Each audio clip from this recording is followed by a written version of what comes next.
give you a demonstration on empanadas. Empanadas, the origin of empanadas is a Spanish origin, originated in Spain. The meaning of the word empanadas, it comes from a Spanish verb which means empanar. Empanar means to coat, cover. So in that sense, our samosas are empanadas, our taranjis are empanadas, our gojias are empanadas. Empanadas are popular all over the world.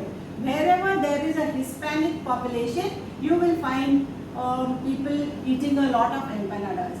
Empanadas are normally, they are appetizers and they are normally sold in food carts, food vans and restaurants.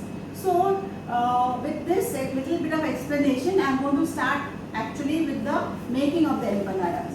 Now for the empanadas, first we have to make a short crust pastry. To make a short crust pastry, it is very easy, but not many students get it right. For the simple reason is that you sort of hurry up through the whole process. So let us start making the short crust pastry. Now here I have kept ingredients only for short crust pastry. The filling I am going to show you afterwards. The ingredients for the filling I will be showing you afterwards. For the short crust pastry, as per the recipe, we have taken 150 grams of refined flour. I have added a pinch of baking powder here. Then I have taken 10 grams of powdered sugar and we have 75 grams of margarine. That is 2:1. The recipe for short crust pastry is 2:1.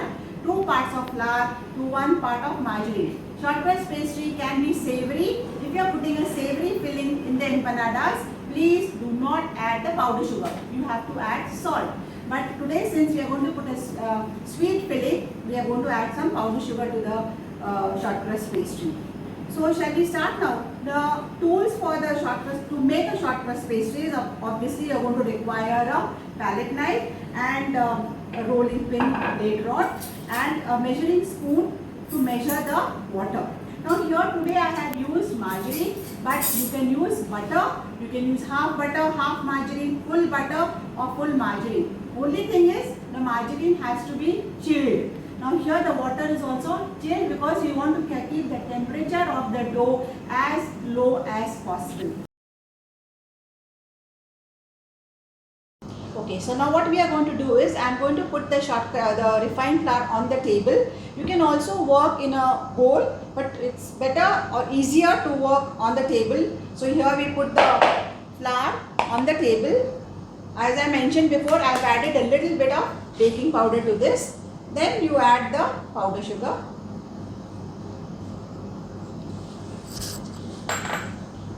Just mix the powdered sugar and refined flour together.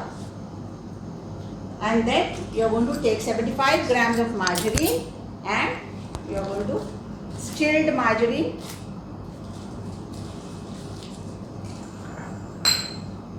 Then you keep rolling the margarine in the flour like this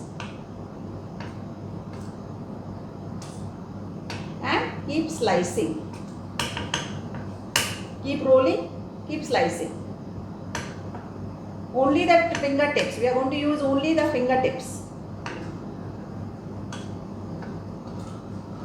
The meaning of the word short in bakery means friable, means easily broken. That means when you put it in your bowl, it should kind of break easily and should have a very crumbly kind of a texture.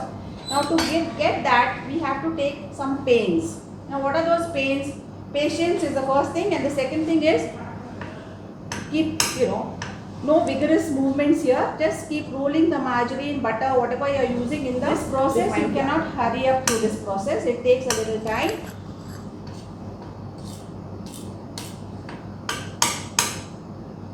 Can you see I am rolling the margarine in the flour?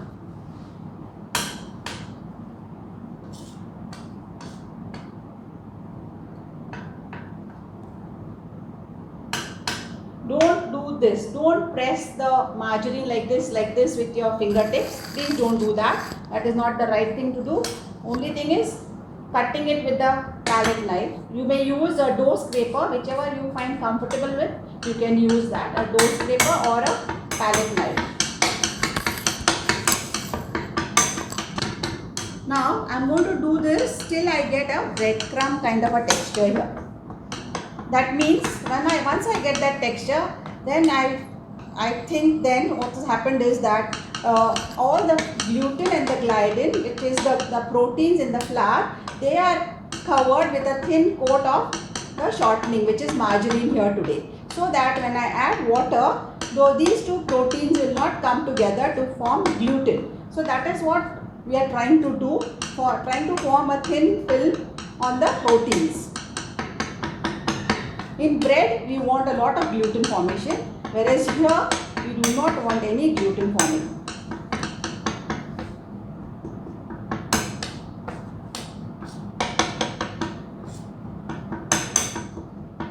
Okay, now we are going to use just our fingertips like this.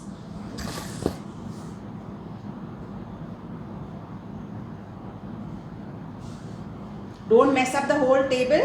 Just keep yourself confined to a small area.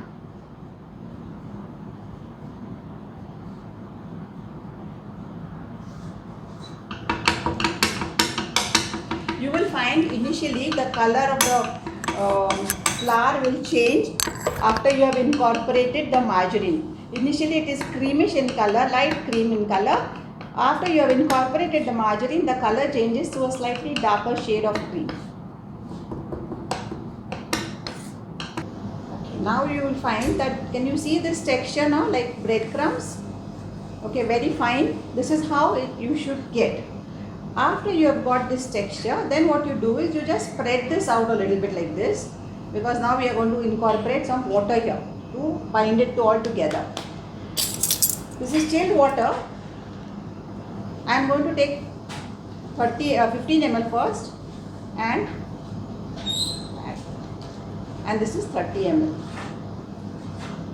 I'm not going to add more. I'm going to check. Now here there is no kneading. It's called binding. Bind it together like this. Keep it aside.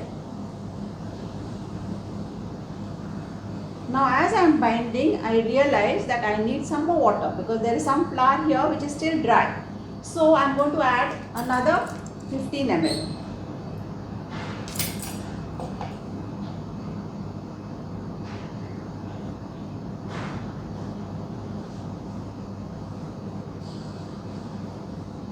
So you can say I have added about 45 ml of water. I think I need some more. So again I just break this up again, and I am going to add about, say, 10 ml.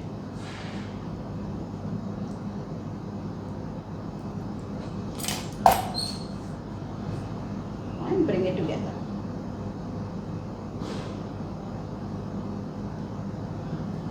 Now no rubbing your hands like this. To clean your hands, use a palette knife to take out all the dough which is stuck to your hand. Minimum handling of the dough. That is the main point to remember. Minimum handling of the dough.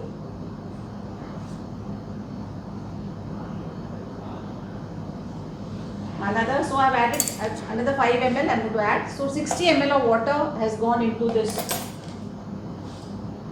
But that doesn't mean you should add all 60 ml in the beginning. You have to add part by part. Yes, now this is done. Minimum handling. As I'm going to keep it aside, I'm going to put this on the side. This extra dough which is here, I'm going to put it on the side. Now in some of the books or recipes you will find that they say keep the shortcrust pastry in the fridge for some time. Now I prefer to roll it out right now, and I am going to go do just that. Now this dough is ready, the shortcrust pastry dough is ready. I am just going to keep it covered like this, okay, till the time that I start rolling, okay. Now here for the filling, what we have is, we have 75 grams of cake crumbs, which as you can see, it is just a Genoese sponge cake. Then obviously apple empanada, so one apple is here. And there are some nuts here. You can see there's cherries here, glazed cherries. I am going to cut it into small pieces. Then we have kishmish, sultanas, and we have some cashews. Now to bind everything together, we require some jam, and this is apricot jam. We are not going to put any powder sugar or any brown sugar or anything in this. All the ingredients are going to come together because of the apricot jam which we are using. And last but not the least, I am going to use this chocolate. We are going to melt it later on, because I am going to apply. After I roll out the dough, I will tell you why exactly when I start doing it. So this is chocolate, dark chocolate. Okay, now we are going to prepare the filling for the empanadas. As mentioned before, here this apple, one apple I have taken and I have cut it into small pieces. Okay, so put the apples in a slightly larger bowl. Then we are going to add cake crumbs here. I told you Genoise sponge cake, plain sponge cake.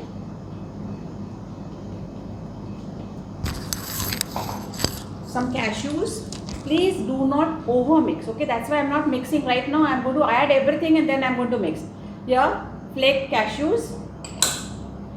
Here we have some jam, apricot jam.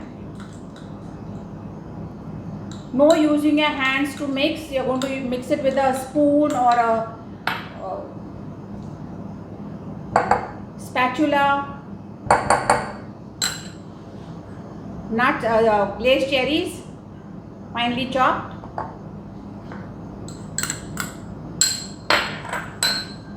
Sultanas. If the sultanas are big, please cut them into half. These are small, so I'm just putting them directly. Now here, as you can see, I have some melted chocolate here, but I'm not going to use it in this. I'm going to apply it on the short crust pastry, which I will just show you in a few minutes. Now I'm going to mix all these ingredients together. So how you have a potato filling for your samosas? So this is apple filling for our empanadas.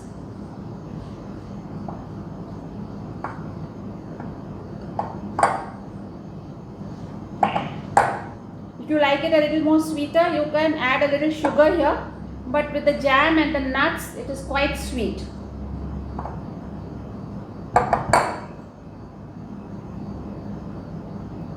Do not waste anything. Put everything inside the mixture. Now if I had used my hands, this whole mixture would become a little mushy. I do not want a mushy mixture. So therefore we are not using our hands. We are mixing it with the spatula. Okay, now this is ready. Now I am going to roll my short crust pastry. I am going to keep this on the side here. Please have a very clean table, because if the table is dirty, your short crust is going to stick to the table. Okay, so therefore just sprinkle. Now here you have to use minimum dusting flour. Because why minimum? Now this flour is not coated with the margarine or butter. So therefore once this flour gets into the dough, what's going to happen is that immediately gluten will start forming, because you have already added water here. So gluten will start forming. Therefore minimum dusting flour, no sprinkling on the flour on top of the dough. Now you have to go from the center out like this and center in, center out, center in. Now you are going to be your own judge. How? Can you see these jagged edges? These jagged edges indicate that you have added the right amount of water. If the edge is smooth, you have added too much of water, and if the dough starts coming up with the rolling pin, that means you have added less water. So you don't have to show anybody to check the texture. You are going to be your own judge. Now here what I am trying to do is I am trying to roll it out into a rectangle.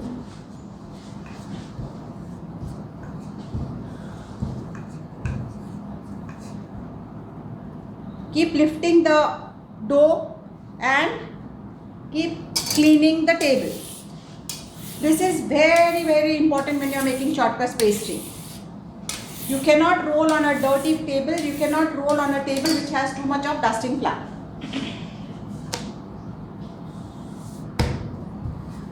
Now suppose you think that it's sticking here, you can just apply a little flour here, but no sprinkling here.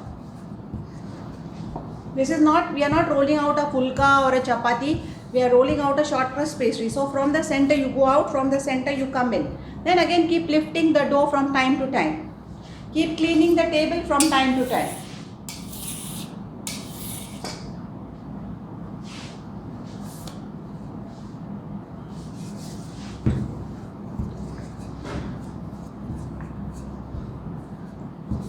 we have to roll this quite thin, not very thick.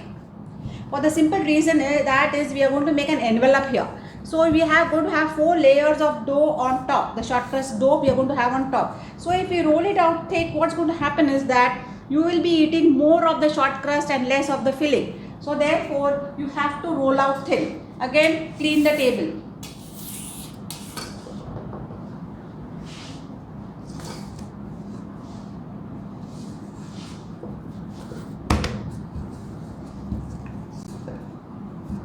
Now what I have done is I have made a kind of a square, I think, but can you see here there is an empty space here. So what I'm going to do is I'm going to do a little bit of surgery here.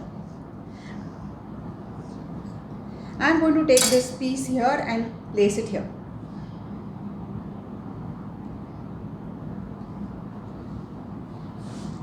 Because I want a very big square.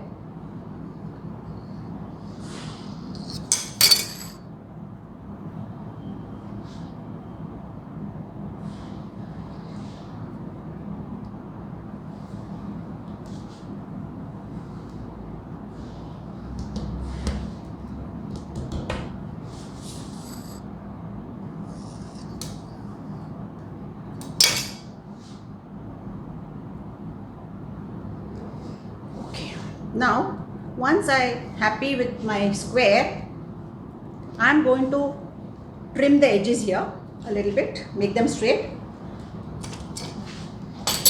I like to use a pizza cutter, so I'm using one.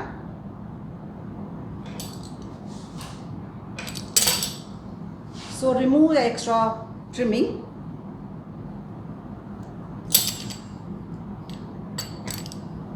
And then we are going to cut this again into 4 pieces.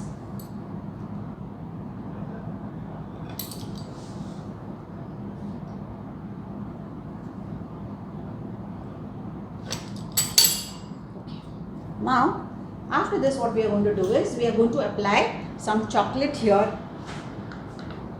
This is melted chocolate, not too much, a little bit. This chocolate will give taste, no doubt about that. But this chocolate acts as a barrier so that all the juices will not ooze out and seep into the short crust. So therefore this is like a barrier. And taste, of course.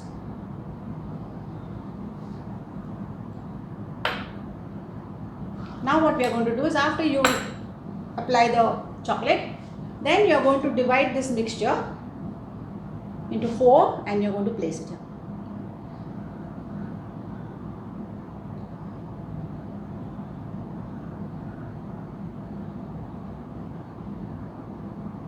If you think the mixture is more, don't try and stuff it too much, otherwise the envelope will open up.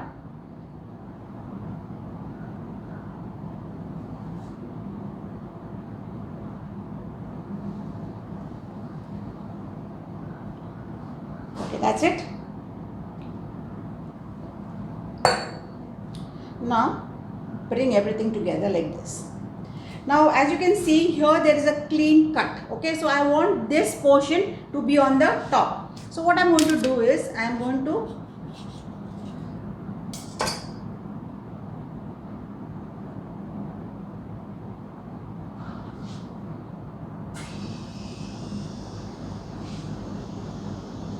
not too tight, not too loose.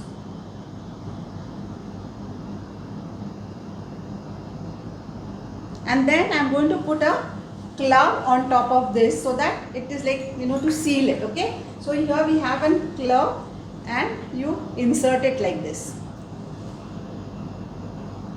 So yeah, one empanada is ready. Now what I have done is I have greased this, I have lightly greased this tray and I'm going to keep this here. Do not close these corners, let them be open. Okay, again this is a clean cut, so therefore what I'm going to do is I'm going to start from here.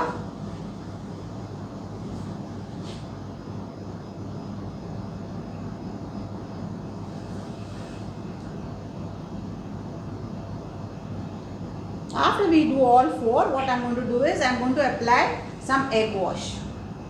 The egg wash will be a very light egg wash, so that we get a nice color, we get a nice shine, we get a nice glaze. Okay. Now empanadas are quite dry. You cannot just have it.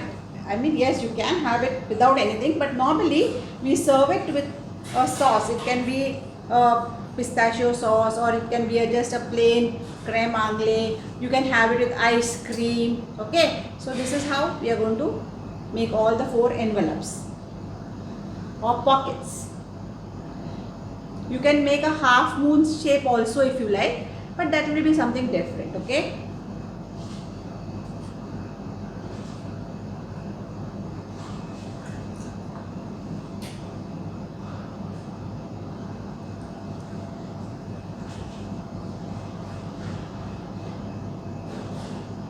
There we go. This is the last one.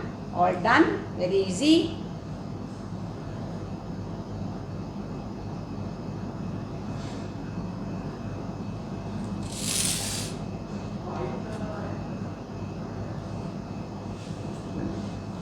Now we are going to apply the egg wash. Okay. Okay. Now what we are going to do is, it's an egg wash. We have just taken 1 egg and beaten the egg. Added a little bit of water. You can add milk or water and then apply. As mentioned before, it is for the shine, for the glaze, for the color. Looks nice. Then we are going to bake it at 150 degrees centigrade for about 30 to 35 minutes. Okay. Once you get a nice color, you just take it off. So we have to be very careful. That's why we should not add too much of chocolate. If you add too much of chocolate, the chocolate will start oozing out and the empanadas might stick to the tray. So be very careful. It is just to act as a barrier. Apart from a little bit of taste, its most important job is a barrier. So therefore don't add too much of chocolate.